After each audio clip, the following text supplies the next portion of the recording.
Welcome back to our channel Manakkarasiriyar. இன்றைக்கி இந்த வீடியோவில் அரசு தேர்வுகள் துறை இயக்கம் சென்னை 6 மேல்நிலை 2ஆம் ஆண்டு பொதுத்தேர்வு மார்ச் ஏப்ரல் 2023க்கான key answer Tamil medium key answer தான் பார்க்க போகிறோம். 12ஆம் வகுப்பு விலகியல். அது பார்க்குறதுக்கு முன்னாடி சேனலை சப்ஸ்கிரைப் பண்ணிட்டு வீடியோ பண்ணுறதுக்கு ஃபார்வர்ட் பண்ணிட்டு பாருங்கள்.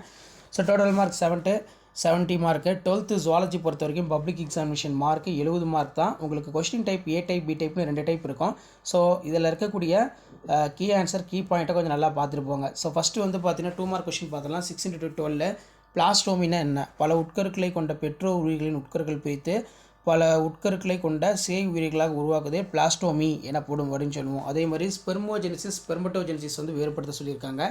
இதில் பார்த்தீங்கன்னா ஸ்பெர்மோஜெனிசிஸ் இருக்குது. அதே மாதிரி கீழே வந்து பார்த்தீங்கன்னா லைனைசேஷன், ஓகசாகி துண்டங்கள், உயிரிய தீர்வு ஒரு முக்கியமான வினா. அதே மாதிரி சிந்தரவு புத்தகம், மிகை உணவூட்டம், சின்னம்மை நோய் எழுத முயற்சி செய்திருந்தால் மதிப்பெண் கொடுக்கலாம். இந்த மாதிரி கீ ஆன்சர் வந்து கொடுப்பாங்க. ஸோ அடுத்து வந்து பார்த்தீங்கன்னா நமக்கு வேணும் 6 வினாக்களுக்கு விடையளிக்க சொல்லியிருக்காங்க. வினாயின் 33 கட்டாயமாக விடையளிக்க சொல்லியிருக்காங்க. இளம் உயிரி, அதே மாதிரி இனப்பெருக்க நிலை நல்லா படிச்சுக்கோங்க. விந்து செல்லுடைய படமறிந்து பாகம் குறிக்க சொல்லியிருக்காங்க. கருக்குழல் தடை, திடீர் மாற்ற கோட்பாடின் சிறப்பியல்புகள், இம்யூனோகுளோபுலின் பணிகள், நொதிகலன், தேவையான அளவு காற்றை உட்செலுத்தி பிசிஆர் கொஞ்சம் நல்லா பார்த்துக்கோங்க. பிறப்பு வீதம் இறப்பு வீதம், மொட்டாலிட்டி நட்டாலிட்டி கொஞ்சம் நல்லா படித்து வச்சுக்கோங்க. அதே மாதிரி எய்ட்ஸ் கேட்டிருக்காங்க. நெக்ஸ்ட்டு வந்து பார்த்தீங்கன்னா 5 மார்க்கு 5 × 5 25. இதில் மென்சுரலுடைய பல்வேறு நிலைகள் கேட்டிருக்காங்க. மென்சுரல் சைக்கிள் கொஞ்சம் நல்லா பார்த்துக்கோங்க. மலட்டுத்தன்மைக்கான காரணங்கள், இந்த மாதிரி முக்கியமான கீ பாயிண்ட் எழுதி நீங்கள் அண்டர்லைன் பண்ணிங்கன்னா உங்களுக்கு மார்க்கு 5 பாயிண்ட் நல்லா படித்து வச்சுக்கோங்க. ஸோ அடுத்து வந்து பார்த்திங்கன்னா மனித மரபணு திட்டத்தின் சிறப்பியல்புகள் ரொம்ப முக்கியம்.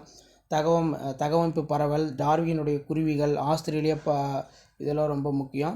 ஸோ நெக்ஸ்ட்டு வந்து பார்த்தீங்கன்னா நலமுடன் வாழ மேற்கொள்ள வேண்டிய வாழ்க்கை முறைகள், முதல்நிலை மற்றும் 2ஆம் நிலை துலங்களுக்கு இடையான வேறுபாடுகள், நெக்ஸ்ட்டு விலங்கு நகலாத்துடைய நன்மைகள் ஏதேனும் 2 படித்து வச்சுக்கோங்க. தீமைகள் வந்து பார்த்திங்கன்னா 3 படிக்க வச்சு சொல்லியிருக்காங்க. இன கூட்ட பரவல், வசைபோதல், குடிப்பெயர்ச்சி, குடியேற்றம், நெக்ஸ்ட்டு வந்து உயிரி பல்வகை பாதுகாப்பின் பொதுவான யுத்திகள், கழிவுநீர் சுத்திகரிப்பு நிலைகள், முதல்நிலை சுத்திகரிப்பு, 2ஆம் நிலை சுத்திகரிப்பு, 3ஆம் நிலை சுத்திகரிப்பு, இதெல்லாம் நல்லா படித்து வச்சுக்கோங்க. ஸோ கண்டிப்பாக வீடியோ ஃப்ரெண்ட்ஸுக்கு ஷேர் பண்ணுங்கள், சேனல் சப்ஸ்கிரைப் பண்ணுங்கள். தேங்க்யூ.